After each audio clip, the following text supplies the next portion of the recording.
Hello friends, आइए आज हम बात करते हैं सीपी से रिलेटेड इंपॉर्टेंट सेक्शंस की। आज हम बात करेंगे सेक्शन 21 से लेकर 26 तक की।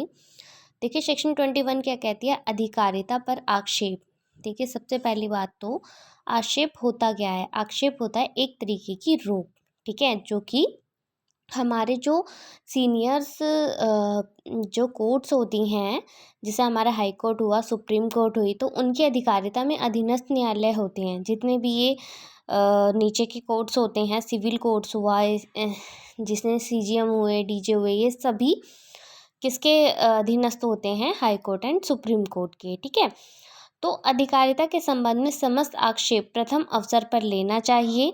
विवादक के स्थिरीकरण से पूर्व या विवादक के स्थिरीकरण के समय यदि वाद लाने के स्थान के संबंध में आक्षेप प्रथम अवसर पर नहीं उठाया गया, तब अपीलीय पुनरीक्षण न्यायालय में कोई आक्षेप मान्य न होगा। देखिए जहाँ पर एक और बात हो रही है न्यायालयों की, वहीं पर बात हो रही है पार्टीज़ की, मतलब कि वाद दर्ज करने वाले की, और जिसके खिलाफ वाद दर्ज किया गया है तो उसके द्वारा आक्षेप उठाया जाता है, मतलब ऑब्जेक्शन उठाया जाता है, ठीक है।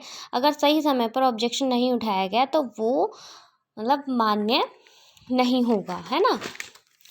वादों का अंतरण क्या है, सेक्शन 22, 23, 24 एंड 25 के अकॉर्डिंग प्रतिवादी के अधिकार को दर्शाते हैं, दोनों पक्षकार दर्शाते हैं। सेक्शन 22 में क्या है, जहां वाद संस्थित किया जा सकता है, दो या अधिक में से किसी एक स्थान पर ऐसे न्यायालयों में से किसी एक में संस्थित किया गया है, प्रतिवादी के प्रार्थना पर ऐसा वाद स्थानांतरित किया जा सकेगा। भाई देखिए सबसे पहली बात तो जहाँ पर वाद हमारा संस्थित किया गया है, मतलब केस दर्ज किया गया है, वहाँ पर दो या अधिक में से किसी एक स्थान पर ऐसे न्यायालयों में से किसी एक में संस्थित किया गया है, तो प्रतिवादी के प्रार्थना पर ऐसा वाद स्थानांतरित किया जा सकता है कि भाई अगर प्रतिवादी ये चाहेगा कि भाई इसको ट्रांसफ़र कर दिया जाए तो उसको वाद को स्थानांतरित किया जा सकता है, बट एक एप्लीकेशन देनी होगी उसके लिए, ठीक है।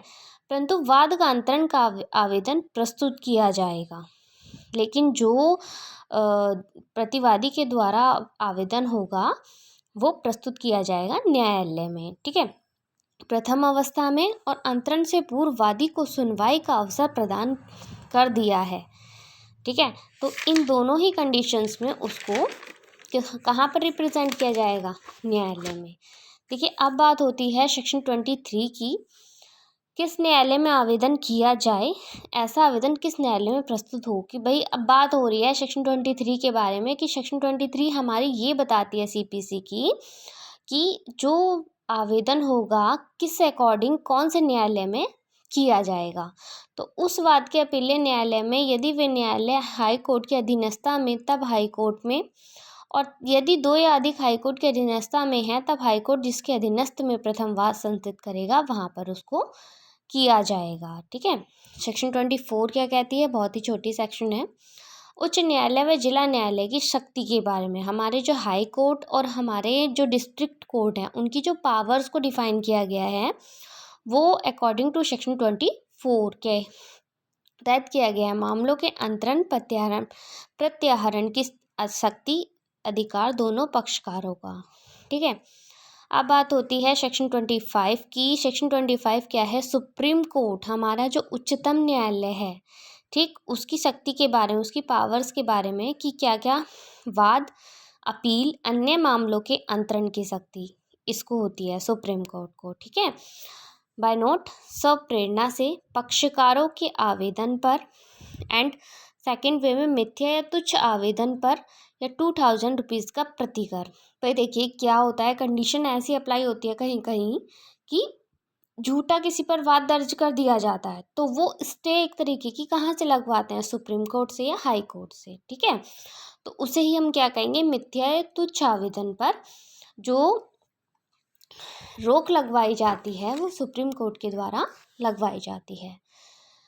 अब देखिए दिस इज़ लास्ट सेक्शन आपकी सेक्शन 26। ये सेक्शन है तो बहुत बड़ी और इसके साथ ऑर्डर और रूल जुड़े हुए हैं, तो इसीलिए इसको बहुत ही डीपली तरीके से मेरी 2x2 वीडियोस के ज़रिए इसको मैं पूरा कवर करवाऊंगी। आज तो मैं इसको थोड़ा सा ही करवा रही हूँ सेक्शन 26 को, देखिए क्या है ये, वाद का संस्थापन यानी वादों का संस्थित किया जाना। सेक्शन 26 के तहत क्या किया जाता है, वादों को संस्थित किया जाता है।